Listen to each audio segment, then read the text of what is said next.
जय श्री राम, जय हनुमान जी। दोस्तों, कैसन बानी रहुआ सब? आई ये फागुन के महीना में होली के गाना के माध्यम से सेवा बा। आगे ई गाना के सुनी और अपन दुलार प्यार आशीर्वाद जरूर दी।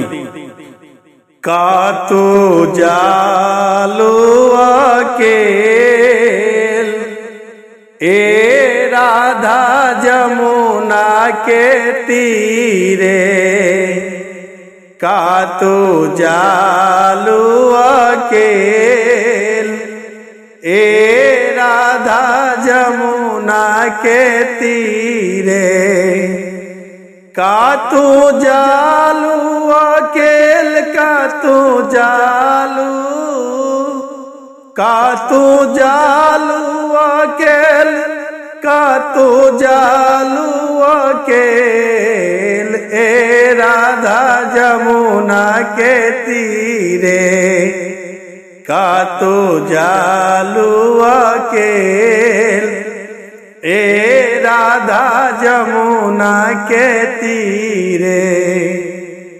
साझे सबेरे जालू ठीक दोपहरिया, साझे सबेरे जालू ठीके दोपहरिया, ठीके दोपहरिया हो, ठीके दोपहरिया।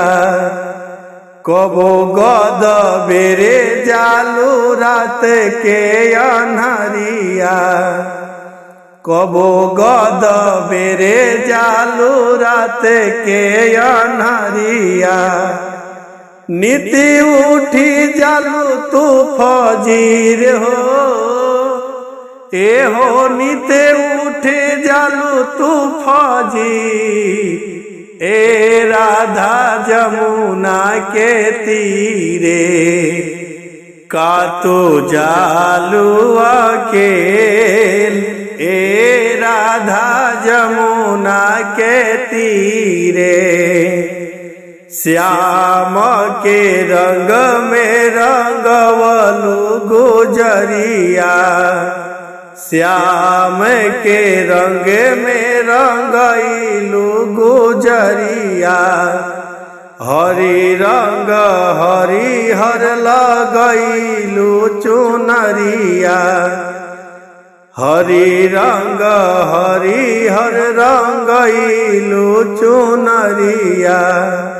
श्याम रंग पहिरेलू साड़ी हो, ए हो श्याम रंग पहिरेलू सा ए राधा जमुना के तीरे, का तू जालू अकेल ए राधा जमुना के तीरे।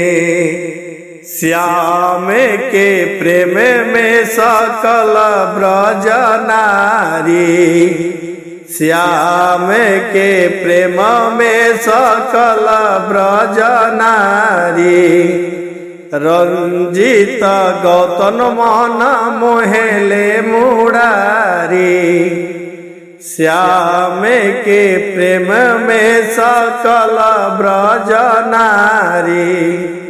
रंजित गौतम मन मोहेले मुरारी।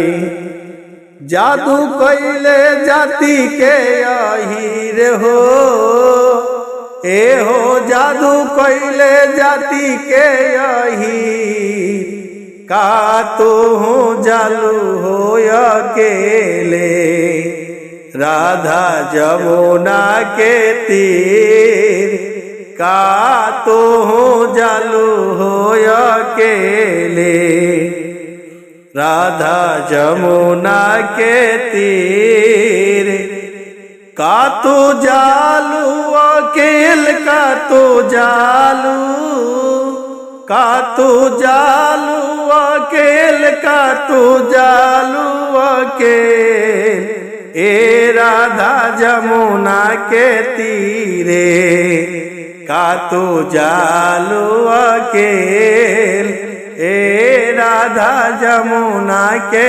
तीरे का तो जालू अकेल, ए राधा जमुना के तीरे। जय श्री राम, जय हनुमान जी। दोस्तों, मेरे YouTube channel singer Ranjit Gautam आप सबको अच्छा लगे तो इस चैनल को लाइक, सब्सक्राइब, शेयर, कमेंट जरूर करें। जय श्री राम, जय हनुमान जी। नमस्ते, प्रणाम।